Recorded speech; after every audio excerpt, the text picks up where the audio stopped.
Hello students, एक problem देखिए। Increasing decreasing function पर मैं नोट दे दिया था 6 पेज का, और आज जो है मैं वीडियो दे रहा हूँ। तो लगातार मैं सोच रहा हूँ इधर वीडियो ही दूंगा, जिससे इंक्रीजिंग और डिक्रीजिंग फंक्शन का जो कुछ प्रॉब्लम मैं सॉल्व करवाया हूँ वो प्रॉब्लम सॉल्व हो जाए, और आप लोग भी प्रॉब्लम सॉल्व करते रहिए। रिक्वेस्ट यह है स्टूडेंट कि बोर्ड की प्रॉब्लम आप लोग सॉल्व करें, ठीक है? समय बहुत ही कम है। तो देखो student, find the interval function f x equal to x square e to the power minus x is strictly increasing. ठीक है, तो स्टूडेंट देखो सॉल्यूशन कैसे किया जाएगा। सबसे पहले देखो क्या गिवन डेट है। गिवन डेट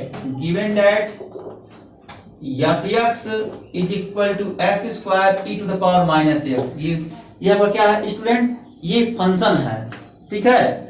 ये फंक्शन है f x is equal to x square e to the power minus x, ये फंक्शन है। अब देखिए हमको प्रूफ करना है, सॉरी स्टूडेंट, मुझे फाइंड आउट इंटरवल, ये इंटरवल फाइंड आउट करना है। प्रॉब्लम को आप रीड करिए तो आप पा जाएंगे कि find out interval find out करना है। उस इंटरवल में f x equal to x square e to the power minus x strictly increase करेगा, ठीक है ना? आपको इंटरवल फाइंड आउट करना है। तो स्टूडेंट अगर फंक्शन पॉलिनोमियल रहता है तब तो उसका इंटरवल कैसे फाइंड आउट करते हैं? अगर फंक्शन पॉलिनोमियल है तो उसका इंटरवल फाइंड आउट करने का मैं रूल वर्किंग प्रोसीजर लिखवाया था, उसमें साफ साफ बताया था स्टूडेंट कि सबसे पहले आप क्या करिए, फंक्शन को डिफरेंशिएट करिए एक्स के रिस्पेक्ट में। जैसे एफ डैश एक्स आएगा तो आप क्या करिए स्टूडेंट, एफ डैश एक्स को 0 इक्वेट कर दीजिए तो क्रिटिकल पॉइंट कैलकुलेट हो जाएगा। जब क्रिटिकल पॉइंट कैलकुलेट होगा तो उस क्रिटिकल पॉइंट को रियल लाइन पर आप क्या करिए, लोकेट कर दीजिए। जब रियल लाइन पर लोकेट कर देंगे स्टूडेंट तो आसानी से आप जो है रियल लाइन को छोटे छोटे इंटरवल में आप डिवाइड कर देंगे। जब रियल लाइन छोटी छोटी सब इंटरवल में डिवाइड हो जाएगा तो ईच इंटरवल में हम एनालिसिस कर लें कि F dash x less then 0 हो रहा है, ग्रेटर देन 0 हो रहा है, या f dash x less than or equal to 0 और f dash x greater than or equal to 0। यही हम एग्जामिन करते हैं। जो कंडीशन आता है उसी के अकॉर्डिंगली हम बोल देते हैं फंक्शन स्ट्रिक्टली इंक्रीजिंग है या स्ट्रिक्टली डिक्रीजिंग है या सिंपली इंक्रीजिंग या डिक्रीजिंग है, ठीक है? यही इसमें करते हैं। अब चूंकि फंक्शन यहाँ पर पॉलिनोमियल है नहीं स्टूडेंट, तब पॉलिनोमियल नहीं है तो यहाँ पर लोकेट वाला जो रियल लाइन पर हम क्रिटिकल पॉइंट को लोकेट करते हैं उस रूल से हम नहीं लगाएंगे। इसमें क्या करेंगे स्टूडेंट, चूंकि फंक्शन कॉम्प्लिकेटेड है, एक्सपोनेंशियल फंक्शन है, तो ऐसे केस में हम क्या करते हैं स्टूडेंट, ऐसे केस में बहुत ही आसान तरीका है। हम जो फंक्शन में कंडीशन जो दिया है स्टूडेंट उसी का इस्तेमाल करते हैं। क्या फंक्शन में कंडीशन दिया है? कंडीशन ये दिया है कि एफ एक्स, देखो function f x this is strictly increasing. जो एफ एक्स है स्ट्रिक्टली इंक्रीजिंग है तो उसी स्ट्रिक्टली इंक्रीजिंग का कंडीशन हम लेकर चलेंगे और एफ डैश एक्स कैलकुलेट करेंगे। और जब एफ डैश एक्स कैलकुलेट हो जाएगा स्टूडेंट तो आसानी से हम इंटरवल प्राप्त करेंगे, ठीक है? तो कंडीशन लेकर चलिए। तो स्टूडेंट जो अगला हेडिंग है फाइंड आउट इंटरवल तो करेंगे क्या student, since we know that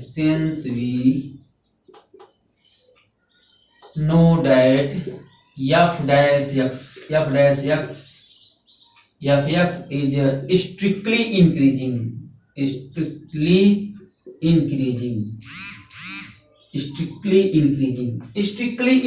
का जो कंडीशन है क्या है, एफ डैश एक्स मैं लिखवाया था ना student, condition F dash x greater than 0।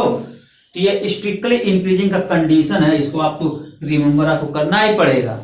तो कंडीशन में एफ डैश एक्स है स्टूडेंट, तो आप क्या करिए, इस फंक्शन से एफ डैश एक्स कैलकुलेट कर लीजिए। तो लिखेंगे student f x is equal to x square e to the power minus x, ठीक है? तो लिखो differentiating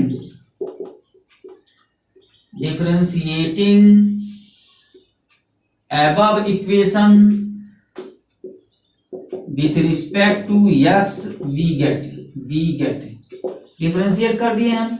F dash x is equal to, ये आपका हो गया 2x e की power minus x plus x square into minus time e की पावर माइनस एक्स।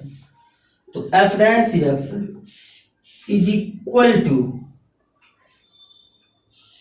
हो गया क्या स्टूडेंट, ये x कॉमन ले लीजिए, e to the power minus x common लो तो x माइनस, सॉरी स्टूडेंट ये 2 माइनस एक्स होगा, 2 माइनस एक्स है, ठीक है। देखो एफ डैश एक्स कैलकुलेट हो गया, यहां से देखो x, यहाँ x square x, we take x common और e to the power minus x first term and second term also e to the power minus x, we take common e to the power minus x, x e to the power minus x in bracket remaining term 2 minus x, ठीक है student, ये आ गया।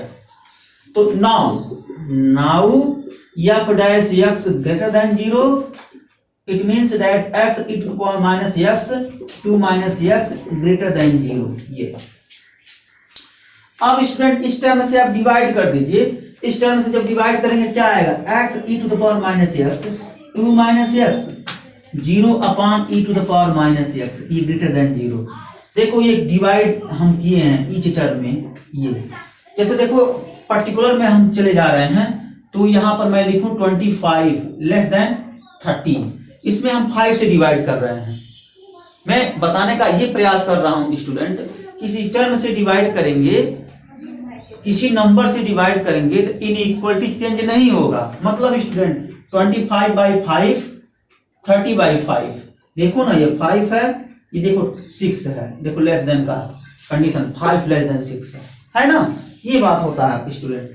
अच्छा ये divide इस वजह से करते हैं स्टूडेंट, मुझे इंटरवल फाइंड आउट करना है और इंटरवल में एक्सपोनेंशियल फंक्शन नहीं रहता है, तो मैं क्या किया हूं, एक्सपोनेंशियल फंक्शन से डिवाइड कर दिया हूं, जिससे कि एक्सपोनेंशियल फंक्शन क्या हो जाए, डिलीट हो जाए, यानी एलिमिनेट हो जाए, तो वही मैं किया हूं। अब देखो ये कैंसिल आउट हो जाएगा और यहां से देखो जब डिवाइड करेंगे ग्रेटर देन 0 ही होगा, और ये आपका हो गया x 2 माइनस एक्स, ठीक है, ये चीज ऐसे इसमें करते हैं। अच्छा स्टूडेंट एक चीज और आपको जानना है, जैसे आप भली भांति परिचित हैं क्या, कि अगर a into be greater than 0 हो, which will also imply a greater than 0 b greater than 0। For example 3 into 5 greater than 0 which imply 3 greater than 0 5 greater than 0। और इनका मल्टीप्लीकेशन देखो मैं यहां लिखा हूं, ठीक है। तो देखो ये x इंटू समथिंग करके है, x इंटू है ना, मतलब ये रूल लगा, ये रूल लगा, तो इस रूल से हम स्प्लिट कर देंगे, ठीक है। मतलब ये इन जनरल रूल है, a into b which imply a greater than 0 b greater than 0, है ना। तो हम इसमें इस रूल से हम ब्रेक कर देंगे यहाँ। तो स्टूडेंट आगे इस रूल से हम ब्रेक कर दें, तो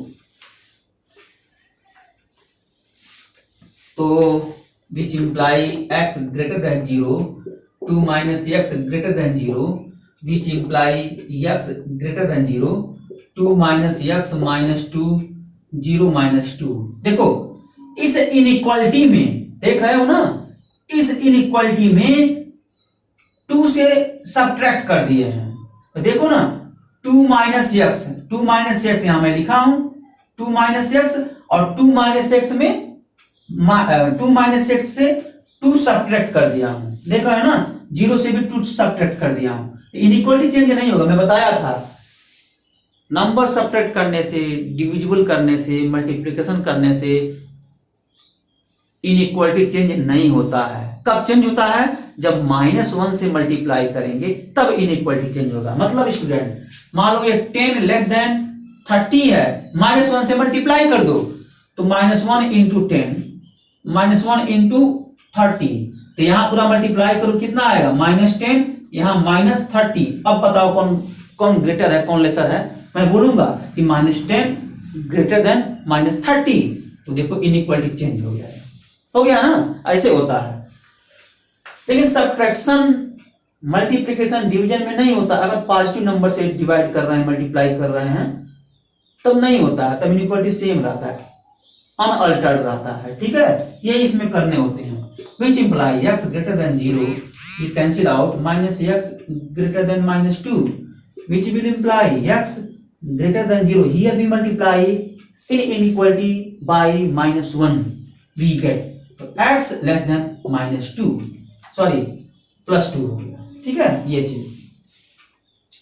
अब देखें स्टूडेंट, ये इनइक्वालिटी अब इसको कंबाइन कर दो, इसको और इसको कंबाइन कर दीजिए स्टूडेंट, तो क्या होगा, x less than two, x less than two, x less than two greater than zero. और ये किसका डेफिनेशन है, ये ओपन इंटरवल का डेफिनेशन है स्टूडेंट. इसको लिख सकते हैं x also belong to zero comma two. इसका मतलब क्या हुआ स्टूडेंट, इसका मतलब यही हुआ कि f x is strictly increasing in interval, in open interval बोल दीजिए, open interval zero comma two. ठीक है ना, ये आंसर हो गया. तो अगले लेक्चर में स्टूडेंट मैं कुछ और प्रॉब्लम लेकर आऊंगा. आपसे रिक्वेस्ट है स्टूडेंट, जो मैं 6 पेज का नोट दिया था आप उसको सॉल्व करिए. बस कंडीशन आप याद रखिए ना, कंडीशन आप याद रखिए. प्रॉब्लम का सॉल्यूशन मैं दिया हूं तो आप उस प्रॉब्लम को सॉल्व करिए. उसके बाद स्टूडेंट आप क्वेश्चन बैंक से भी कुछ प्रॉब्लम सॉल्व कर लीजिए जो एग्जाम में पूछे गए हैं इंक्रीजिंग डिक्रीजिंग फंक्शन पर. ठीक है, तो अगले लेक्चर में मैं कुछ और प्रॉब्लम लेकर आऊंगा. Okay student, thank you.